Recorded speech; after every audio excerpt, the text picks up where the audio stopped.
ये basic fraction दी गई हुई है ना।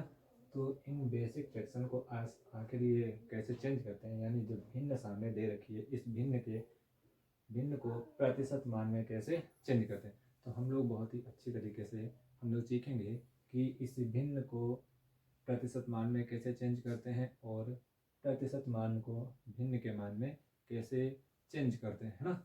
तो ये देखिएगा परसेंटेज है, क्या है बेटा, परसेंटेज यानी प्रतिशत, क्या है,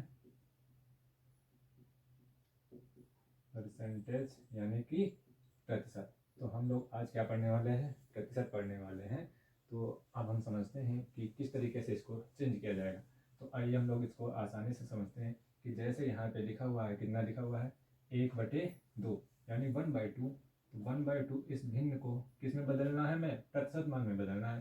तो जब भी हमें भिन्न को प्रतिशत में बदलने के लिए क्या करना है, 100 से मल्टीप्लाई कर देना है। तो डिवाइड हो जाएगा कितनी बार, 15 बार, यानी कि 1/2 का जो प्रतिशत मान होता है वो कितना होता है, 50% के बराबर होता है। इसी प्रकार से यदि हम भिन्न को 1/3 भिन्न को प्रतिशत मान में बदलें तो इसमें किससे मल्टीप्लाई करना पड़ता है, 100 से मल्टीप्लाई करना पड़ता है, हाँ। तो इसको डिवाइड करेंगे तो ये कितना चला जाएगा, 35 से ही 1/3 प्रतिशत के बराबर। अब आप लोगों को टेंशन लेने की आवश्यकता नहीं होती है। जब भी हमें क्या होता है कि प्रतिशत को समझने के लिए, यानी प्रतिशत मान परसेंटेज को समझने के लिए इन बेसिक से पहले हमें भिन्न के ये सारे प्रतिशत मान जानना आवश्यक होता है।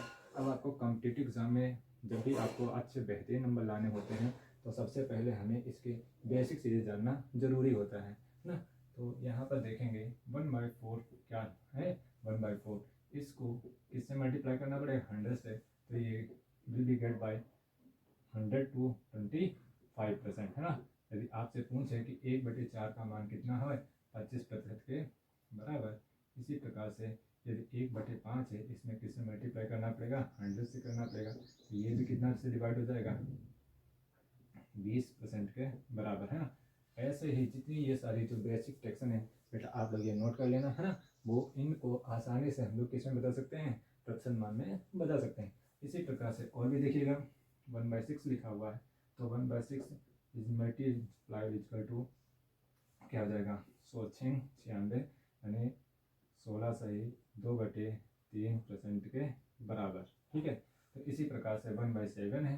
तो यदि 1/7 है इसमें भी 100 से मल्टीप्लाई करके आपको लाना पड़ेगा। इससे क्या करते हैं बेटा, ये 100 जो दे रखा है 7 से डिवाइड करते हैं तो ये मान आ जाएगा 14 सही 2/7%, है ना। तो ये लोग हम लोग क्या समझ लिए यहाँ पर कि जो भिन्न का जो मान है, जो भिन्न का मान है वो प्रतिशत में कैसे परिवर्तित होता है। आइए हम लोग समझते हैं अब कि प्रतिशत मान दे रखा होगा तो हम लोग भिन्न में कैसे कन्वर्ट करते हैं, है ना। तो मान लीजिएगा यहाँ पे प्रतिशत मान दे रखा है, मान लीजिएगा जैसे दे रखा है 50%, कितना दे रखा है, 50%। अभी क्या है, 50% दे रखा है, इसको हमें बदलना है किसमें, भिन्न में बदलना है। यानी प्रतिशत को, यानी कि प्रतिशत को भिन्न में बदलना। भिन्न मतलब क्या होता है, फ्रैक्शन, फ्रैक्शन में बदलना। तो आइए हम लोग सीखते हैं कि अब हम लोग प्रतिशत को कैसे भिन्न में चेंज करेंगे, है ना। तो यहाँ पर 50% दे रखा है तो प्रतिशत का निशान हटाते हैं, कितना यहाँ पर आ जाता है, 100 आ जाता है, कितना आ जाता है, 100 आ जाता है। तो डिवाइड कर देंगे, 5 दूनी 10 यानी कि 1/2। यानी कि अगर आपसे 50% का मान पूछे तो वो कितना होता है, 1/2 के बराबर होता है। इसी प्रकार से यदि दूसरी कोई भिन्न लीजिएगा, 20% ले लीजिएगा, 20%, तो प्रतिशत का मान हटाते हैं, नीचे कितना आ जाता है, 100 आ जाता है, कितना आ जाता है, 100 आ जाता है। तो यहाँ से 20 पंचे 100 यानी कितना हो गया, 1/5। यदि आपसे इसी प्रकार से क्या होता है, हम लोग चेंज करते हैं प्रतिशत को भिन्न में यानी फ्रैक्शन में। तो 50% का मान कितना होता है, 1/2, 20% का मान कितना होता है, 1/5 होता है। इसी तरीके से हम लोग और भी चेंज कर लेते हैं। जैसे सामने दे रखा है 25%, 25%, इसमें भी क्या प्रतिशत का निशान हटाते हैं और नीचे कितना आ जाता है, 100 आ जाता है, कितना आ जाता है, 100 आ जाता है ना। तो यहाँ से क्या होगा, 25 चौको 100 यानी कितना आ गया, 1/4। यानी जो 25% का मान है वो कितना होता है, 1/4 के बराबर होता है।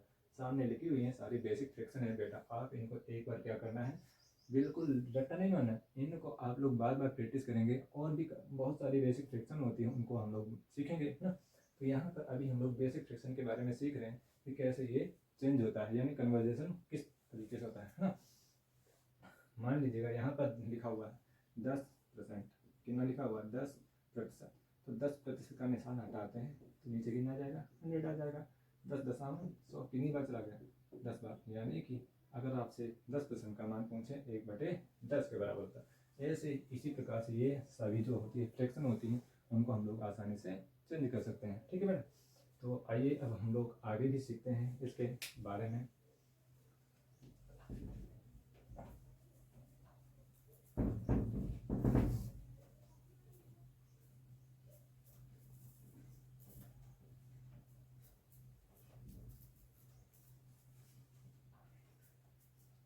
चलिए अब हम लोग सीखते हैं इसमें कि जो सारी ये फ्रैक्शन दे रखी हुई है, ये सभी जो फ्रैक्शन है इनको किस प्रकार से हम लोग चेंज करते हैं ना। ये सारी बेसिक फ्रैक्शन है। अब यहाँ पर जैसे दे रखा होगा, क्या दे रखा होगा, जैसे मान लीजिएगा दे रखा है 3/5, 3/5। अब इसका फ्रैक्शन मान क्या आता है, तो सबसे पहले बेटा इसमें हम देखेंगे कि जब भी कोई, यहाँ पर तो ये दे नहीं रखी है, अभी जो फ्रैक्शन होती है वो बहुत सारी होती है, अनंत होती हैं, जितनी आप बना सकते हैं उतनी होती हैं, उसमें कोई प्रॉब्लम की बात नहीं है। लेकिन अगर 5 दे रखा, एक बटे में कितना दे रखा 5, तो हम सबसे पहले कहाँ ढूंढेंगे, जो 1/5 में होगा। तो कितना दे रखा है 5 का मान कितना % दे रखा है 20% दे रखा है। तो इसको तोड़ देंगे, किसमें तोड़ेंगे 1 × 3, और ये कितना हो जाएगा 1/5। इसका मान कितना दे रखा है 20%, 20, और ये कितना है 3/3, तो कितना हो जाएगा 60%। अगर आपसे 3/5 दे रखा है तो उसका मान कितना हो जाएगा 60% के बराबर हो जाएगा, है ना। तो इसी प्रकार से जितनी सारी है उन सबको हम लोग बेसिक फ्रैक्शन के रूप में तोड़ देते हैं। जैसे यहाँ पे कोई भी उठा लीजिएगा, दे रखा है 4/6, कितना दे रखा बेटा 4/6। तो यहाँ पर सबसे पहले हम क्या इसको तोड़ देंगे 1 × 4 और 1/6। 1/6 का मान कितना दे रखा बेटा, यहाँ पर देखेंगे क्या 16 सही 2/3, 16 सही 2/3, है ना। अब इसमें क्या है 4 बच गया, 4 का मल्टीप्लाई यहाँ भी होगा और यहाँ भी होगा, तो 4 से मल्टीप्लाई का 16 चक्कू 64, 16 चक्कू 64, 4 का मल्टीप्लाई होगा 4 दूनी 8, 8/3। अब देखिएगा बेटा कि ये जो फ्रैक्शन लिखी है ये सही नहीं लिखी है, यानी अंश का मान जो है बड़ा है, यानी डिवाइड हो जाएगा, कितनी बार डिवाइड हो जाएगा 2 बार, 3 दूनी 6, तो ये कितना हो जाएगा 64 2 66 सही 2/3% के बराबर। यदि आपसे 66 सही 2/3% का मान पूछे 4/6, या फिर बोले 4/6 का मान कितना होता है 66 सही 2/3%। अब हमने बिल्कुल ही बेसिक के रूप में बता दिया है कि आपको किस तरीके से इन सारी फ्रैक्शन को आपको परसेंटेज के रूप में डील करना है ना। तो जैसे ही हम लोग सीखते जाएंगे तब भी आपको कंपटीशन के लेवल में आपको बहुत अच्छी तरीके से क्या होना पड़ेगा, प्रिपेयर होना पड़ेगा बेहतरीन स्कोर करने के लिए, क्योंकि आपको सिलेक्शन क्या दिलाता है, बेहतर स्कोर दिलाता है ना। तो ये सारी चीज़ें हम लोग करना क्या, इन पर ज़्यादा से ज़्यादा प्रैक्टिस करनी है ना। इसी प्रकार से मान लीजिए कोई भी और भी फ्रैक्शन लीजिएगा, मान लीजिएगा 1/, तो वो डिवाइड हो जाता है ना। तो मान लीजिएगा 2 3/4, तो यहाँ पर क्या हो जाएगा 1/4, तो 1 × 3/4, इसका मान कितना दे रखा है 25% मल्टीप्लाई 3, कितना हो जाएगा 75%, है ना। तो इस प्रकार से हम लोग इसके बेसिक फ्रैक्शन को तोड़